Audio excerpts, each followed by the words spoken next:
Hello everyone, welcome to my channel. ఈ వీడియోలో నెయ్యి ఎలా తయారు చేయాలో ఇప్పుడు చూద్దాం. మనకు ప్రతిరోజు పెరుగు మీద ఒక పొరలాగా మిగడ వస్తుంది. దీనిని ఒక గిన్నెలోకి తీసుకోవాలి. ఈ గిన్నెను డీ ఫ్రిడ్జ్లో పెట్టుకోవాలి. అలా ఒక వారం నుండి 10 రోజుల వరకు వచ్చే మిగడను మనం ఫ్రిడ్జ్లో స్టోర్ చేసుకోవాలి. ఎప్పుడైతే నెయ్యి తయారు చేయాలనుకుంటామో అప్పుడు దానిని బయటకు తీసి రూమ్ టెంపరేచర్కి వచ్చేంత వరకు బయట ఉంచాలి.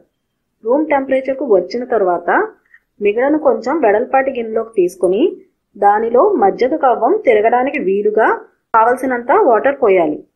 తరువాత దానిలో కవ్వం పెట్టి చిలకాలి. మనం చూస్తున్న విధంగా కవ్వంతో 10 నిమిషాలు చిలికేసరికి వెన్న అనేది పైకి తేలుతుంది. పైకి తేలిన వెన్నను మనం ఏ గిన్నెలో నెయ్యి కాచాలి అనుకుంటామో ఆ గిన్నెలోకి తీసుకోవాలి. అయితే నెయ్యి తయారీ చేయడానికి వాడే గిన్నె అనేది ఇక్కడ చాలా ఇంపార్టెంట్. నాన్ స్టిక్వి అయితే కింద మనకి నెయ్యి అడుగంటుతుంది, కాబట్టి అవి పాడైపోతాయి. మనం తీసుకునే పాత్ర అనేది పలుచగా ఉంటే నెయ్యి అనేది మాడు వాసన వస్తుంది. కాబట్టి పలుచగా ఉన్న పాత్రలు వాడకూడదు. దళసరిగా ఉన్న ఇత్తడి లేదా అల్యూమినియం గిన్నెలు కానీ లేదా రైస్ ప్యాన్ కానీ వాడవచ్చు. వీటిలో ఏదో ఒక గిన్నెను మనం తీసుకొని వెన్నను సెపరేట్ చేసుకుని ఆ పాత్రను స్టవ్ పై పెట్టుకోవాలి. స్టవ్ చిన్న సిమ్లో పెట్టుకోవాలి. వెన్న మరిగేటప్పుడు దానిలో తమలపాకు, బెల్లం ముక్క, కరివేపాకు వీటిలో ఏదైనా యాడ్ చేయవచ్చు.